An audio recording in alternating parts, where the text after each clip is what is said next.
Just had my lunch. और ये देखो विंटर्स आ रही है ना, तो ये मैंने नई गरम गरम चादर बिछा दी अपने बेड पे। ये पुरानी वाली चादर मैं कल धुलूंगी। ये मेरे धुले हुए कपड़े, let me keep them in अलमीरा। अलमीरा पे लॉक।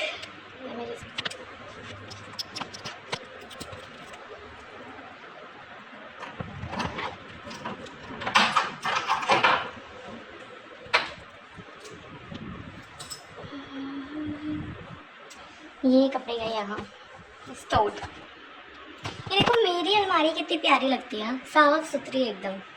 घर से डब्बे भर के लाई थी, आई टोल्ड यू ना। ये देखो नमकीन आधी मैंने इसमें डाल दी और वो चिक्की भी उधर रखी। अभी चलो लेट्स गो टू स्टडी, क्योंकि अभी हमें पढ़ना है स्पेक्ट्रम। तो ये नोटबुक मैं घर से ले आई, इसमें मैं नोट्स बना रही थी ना अपने, तो इसमें मैं लेकर आ गई। और ये अभी I have to study this chapter. I see you guys.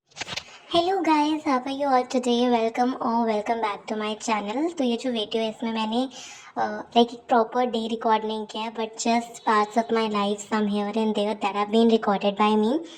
तो I think it was about 10 November कि मैं सुबह उठी और मैंने देखा कि भाई मेरा तो निरमा वगैरह सब कुछ ख़त्म हो रखा है।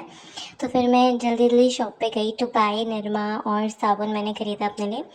उसके बाद सर्दियाँ आ रही हैं, तो यू नो कि इस सर्दियों में मतलब कंबल वंबल निकाला है मैंने अपना कि ताकि मैं उस कंबल को सुखाऊं। बट माई किस्मत इज़ सो बैड कि पूरे धूप कभी निकली ही नहीं उस दिन पूरे दिन भर।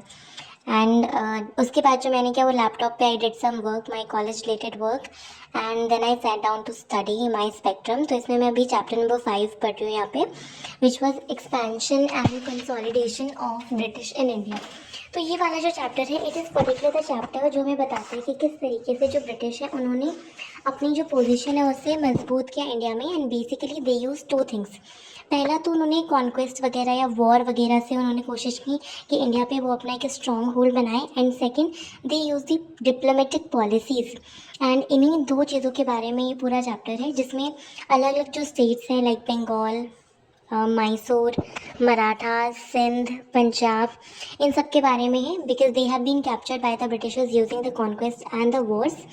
एंड जो कुछ डिप्लोमेटिक पॉलिसीज़ जिसका इस्तेमाल किया था ब्रिटिशर्स ने, वो थी रिंग फेंस का पॉलिसी, सब्सिडरी अलायंस का policy and doctrine of lapse का policy. You know what I have realise जब मैं स्पेक्ट्रम पढ़ती हूँ, एक चीज़ जो मुझे यहाँ पे सबसे ज़्यादा देखने के लिए मिलती है वो ये है कि इतने सारे स्ट्रॉन्ग रूलर्स थे। जैसे मराठास हमारे पास थे, मैसूर्स हमारे पास थे, एंड हैदराबाद हमारे पास था, बंगाल हमारे पास था, इवन मुगल एम्पायर हमारे पास थे when Britishers came to India. लेकिन क्यों इतने स्ट्रॉन्ग रूलर्स होने के बाद भी Britishers came and they started ruling to our country? उसका जो रीज़न हमारे पास है वो क्या है? उसका रीज़न मेनली मुझे तो ये दिखता है कि ये जो रूलर्स थे ना, चाहे वो मराठास है, चाहे वो मैसूर्स है, चाहे वो हैदराबाद है, वो अपने आप में लड़ने से ही बिजी थे। मराठास और Mysores they were interested in protecting their state from the neighbours. उन्होंने कभी सोचा ही नहीं कि जो फॉरेनर्स हैं उन्हें उनसे भी अपने स्टेट को प्रोटेक्ट करने की ज़रूरत है। Had they been united and had they all stand together and not fought against themselves, so things would have been better and India would never become a colony. So the only lesson that I get and that I would like to spread from all with spectrum is to always be united with the people who are near and dear to you, because at the end वही लोग हैं जो तुम्हारा अच्छा चाहेंगे। Somebody who will come from out will never want your good, that would only want their revenues and profit. उसके बाद इस चैप्टर में I read about the relations of British India with neighboring countries, जिसमें Anglo भूटानीज relation, Anglo Nepalese, Burmese, Tibetan और Afghan relation में पढ़ा। And Anglo Afghan relation में सबसे ज़्यादा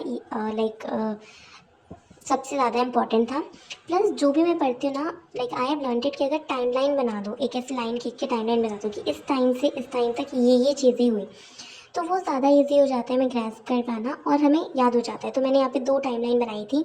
एक तो गवर्नर्स वाली टाइमलाइन कि कौन से गवर्नर जनरल कौन कौन से पीरियड तक रहे, जैसे वॉरेन हेस्टिंग कब तक रहे, रॉबर्ट क्लाइव कब आए, कॉर्नवालिस कब आया, वेलेस्ले कब आया, एलन बोरो कब आया। अगर आपने स्पेक्ट्रम पढ़ी होगी, आपने हिस्ट्री पढ़ी होगी, तो आपको इनके नाम पता होंगे। डलहौजी कब आया। तो ये टाइमलाइन बनाई मैंने। सेकंड टाइमलाइन बनाई इंडियन स्टेट की पैरेलल में कौन कौन सी चीज़ें चल रही थी, जिस जिस टाइम पे वॉरेन हेस्टिंग आया इंडिया में, उस टाइम पे इंडिया में कौन कौन से रूलर्स रूल कर रहे थे, ठीक है। ये अगर मराठा के साथ वॉर हुआ तो कौन सा गवर्नर जनरल था जिस टाइम पे मराठा के साथ रूल हुआ, एंड मराठा को इंक्लूड कर दिया गया ब्रिटिश टेरिटरी में। तो ये भी मैंने किया था।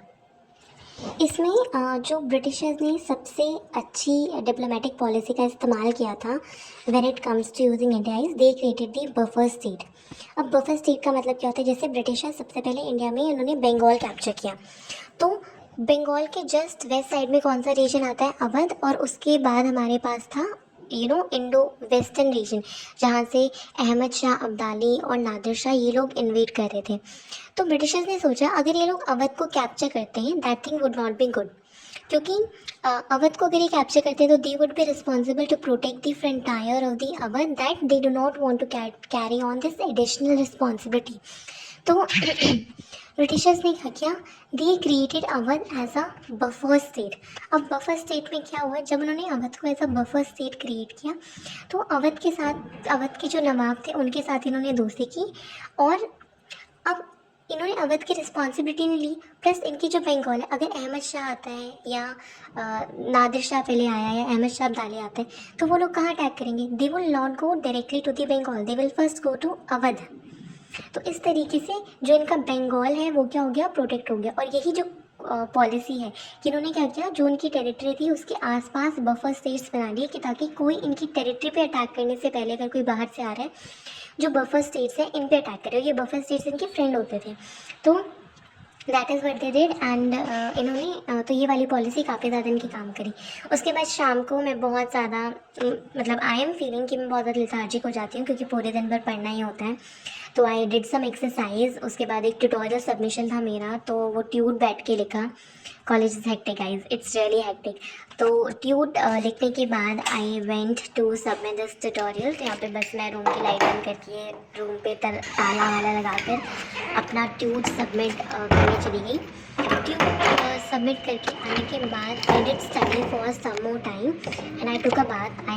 ओ my god, I did not bath for 2 days guys, but I took a bath. And उसके बाद उसके बाद शाम को I had my dinner.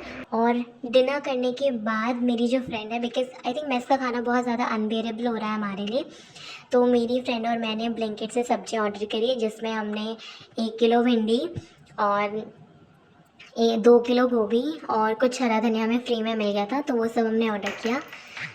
I think this is it for the today's video. यही सब था आज के दिन में जो मैंने किया। I will upload the next video very soon. हमने ब्लिंकिट से सब्जियां मंगाई हैं। क्या हो गया, धनिया, ये तो फ्री का है हाँ। पर काफ़ी ज़्यादा है। भिंडी मुझे कम लग रही है। अच्छा 4 पैकेट है ना, 2 3 4। ओके नाइस, काफ़ी है, काफ़ी है। और गोभी दिखाओ, गोभी थोड़ा और बड़ा हो सकता था, काफी बड़ा फूल है पर, है ना। Nice Anuradha, nice.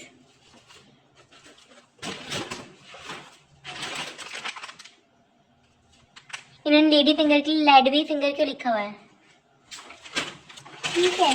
भिंडी से आई एम वेरी सेटिस्फाइड। और ये धनिया काफ़ी ज़्यादा है।